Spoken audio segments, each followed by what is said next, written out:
One of the debates, we might say, between early Christianity and the late Roman Empire was whether or not an emperor could be God, literally, right? To be deified, to be put in a temple. And you can see why that might happen, because that's someone at the pinnacle of a very steep hierarchy who has a tremendous amount of power and influence. But the Christian response to that was, never confuse the specific sovereign with the principle of sovereignty itself. It's brilliant. You see how difficult it is to come up with an idea like that, so that even the person who has the power is actually subordinate to something else. Subordinate to, let's call it a divine principle, for lack of a better word. So that even the king himself is subordinate to the principle. And we still believe that, because we believe that our president, our prime minister, is subordinate to the damn law. Whatever the body of law, right? There's a principle inside that even the leader is subordinate to. And without that, you could argue you can't even have a civilized society, because your leader immediately turns into something that's transcendent and all-powerful. And I mean, that's certainly what happened in the Soviet Union, and what happened in Maoist China, and what happened in Nazi Germany, because there was nothing for the powerful to subordinate themselves to. You're supposed to be subordinate to God. So what does that mean? Well, we're going to tear that idea apart, but partly what it means is that you're subordinate, even if you're sovereign, to the principle of sovereignty itself. And then the question is, what the hell is the principle of sovereignty? And I could say we have been working that out for a very long period of time. And so that's one of the things that we'll talk about, because the ancient Mesopotamians and the ancient Egyptians had some very interesting, dramatic ideas about that. So, just for example, very briefly, there was a deity known as Marduk. And Marduk, he was a Mesopotamian deity. And imagine this is sort of what happened, is that as an empire grew out of the post-Ice Age, say 15,000 years ago, 10,000 years ago, all these tribes came together, and these tribes each had their own deity, their own image of the ideal, but then they started to occupy the same territory, right?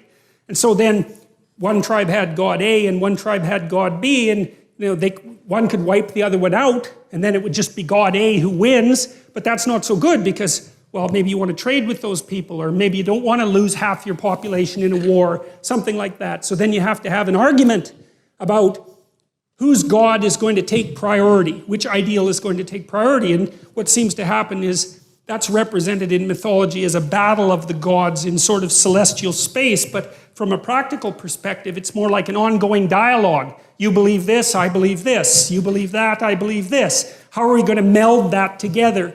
So you take God A and you take God B, and maybe what you do is extract God C from them. And you say, well, God C now has the attributes of A and B. And then some other tribes come in, and then C takes them over too. And so you get, like with Marduk, for example, he has a multitude of names, 50 different names. Well, those are names, at least in part, of the subordinate gods that represented the tribes that came together to make the civilization. That's part of the process by which that abstracted ideal is abstracted. You think this is important, and it works because your tribe's alive. And you think this is important, and it works because your tribe is alive. And so we'll take the best of both, if we can manage it, and extract out something that's even more abstract, that covers both of us, if we can do it. And one of the things that's really interesting about Marduk, I'll just give you a couple of his features, but he has eyes all the way around his head. He's elected by all the other gods to be king god, so that's the first thing. That's quite cool. And they elect him because they're facing a terrible threat, sort of like a flood and a monster combined, something like that. And Marduk basically says that if they elect him top god, then he'll go out and stop the flood monster, and they won't all get wiped out. It's a serious threat. It's chaos itself making its comeback. And so all the gods agree. And Marduk is a new manifestation. He's got eyes all the way around his head, and he speaks magic words. And then he also goes out, and when he fights this deity called Tiamat. And we need to know that, because the word Tiamat is associated with the word Tehom, T-E-H-O-M, and Tehom is the chaos that God makes order out of at the beginning of time in Genesis. So it's linked very tightly to this story. And Marduk, with his eyes and his capacity to speak magic words, goes out to confront Tiamat, who's like a watery sea dragon, something like that. It's a classic St. George story, go out and wreak havoc on the dragon. And he cuts her into pieces, and he makes the world out of her pieces. And that's the world that human beings live in. And the Mesopotamian emperor acted out Marduk. He was allowed to be emperor insofar as he was a good Marduk. And so that meant that he had eyes all the way around his head, and he could speak magic. He could speak properly. And so that we're starting to understand there at that point the essence of leadership, right? Because what's leadership? It's the capacity to see what the hell's in front of your face and maybe in every direction, and then the capacity to use your language properly in a transformative manner and to transform chaos into order. And God only knows how long it took the Mesopotamians to figure that out, and the best they could do is dramatize it, but it's staggeringly brilliant. You know, it's by no means obvious, and this chaos is a very strange thing, and this is the chaos that God wrestled with at the beginning of time. Chaos is it's half psychological and half real. There's no other way to really describe it. The chaos is what you encounter when you're thrown into deep confusion, right? When your world falls apart, when you encounter something that blows you into pieces, when your dreams die, when you're betrayed, it's the chaos that emerges, and the chaos is everything at once, and it's too much for you. And that's for sure. And it pulls you down into the underworld. And that's where the dragons are. And all you've got at that point is your capacity to bloody well keep your eyes open and to speak as carefully and clearly as you can. And maybe, if you're lucky, you'll get through it that way and come out the other side. And it's taken people a very long time to figure that out. And it looks to me like the idea is erected on the platform of our ancient ancestors, maybe tens of millions of years ago, because we seem to represent that which disturbs us deeply, using the same system that we use to represent like serpentile or other carnivorous predators. Sleep is the foundation for our mental and physical health. In other words, you've got to have a consistent nighttime routine to function at your best. But if you're struggling with sleep, then you've got to check out Beam. Beam isn't your run-of-the-mill sleep aid. It's a concoction carefully crafted to help you rest without the grogginess that often accompanies other sleep remedies. A bunch of us here at the Daily Wire count on Beam's Dream Powder to knock us out and sleep better through the night so we can show up ready for work the next day. Just mix Beam Dream into hot water or milk, stir or froth, and then enjoy before bedtime. Then wake up feeling refreshed without the next day grogginess caused by other sleep products. Dream contains a powerful all-natural blend of reishi, magnesium, L-theanine, apigenin, and melatonin to help you fall asleep, stay asleep, and wake up refreshed.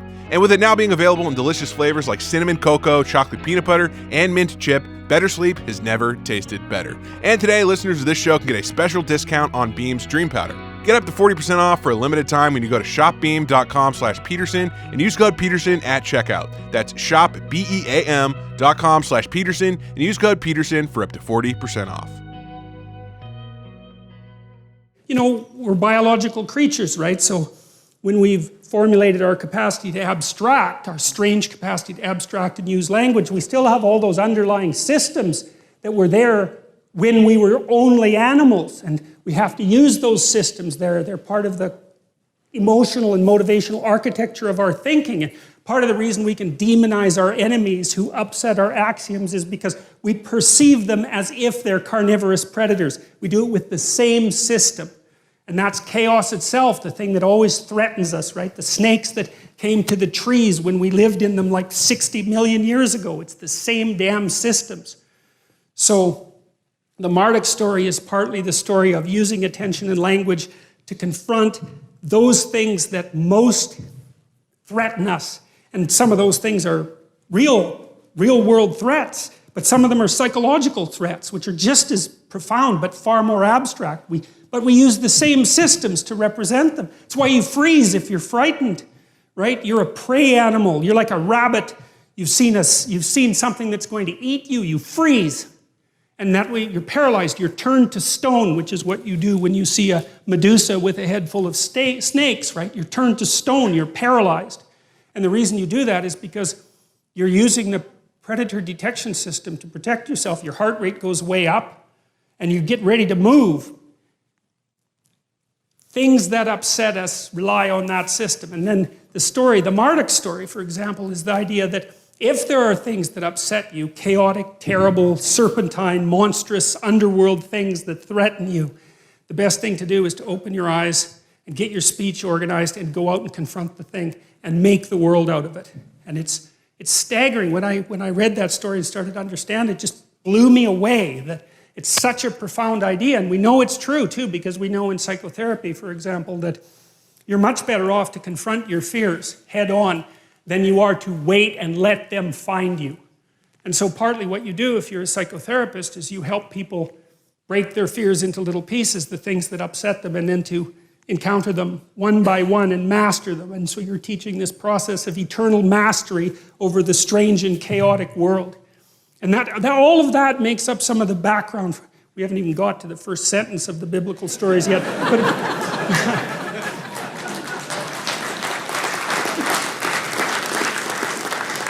But all of that makes up the background. So you have to think that we've extracted this story, this strange collection of stories with all its errors and its repetitions and its peculiarities out of the entire history that we've been able to collect ideas. And it's the best we've been able to do. And I know there are other religious traditions. I'm not concerned about that at the moment because we can use this as an example, but it's the best we've been able to do. And what I'm hoping is that we can return to the stories in some sense with an open mind and see if there's something there that we actually need.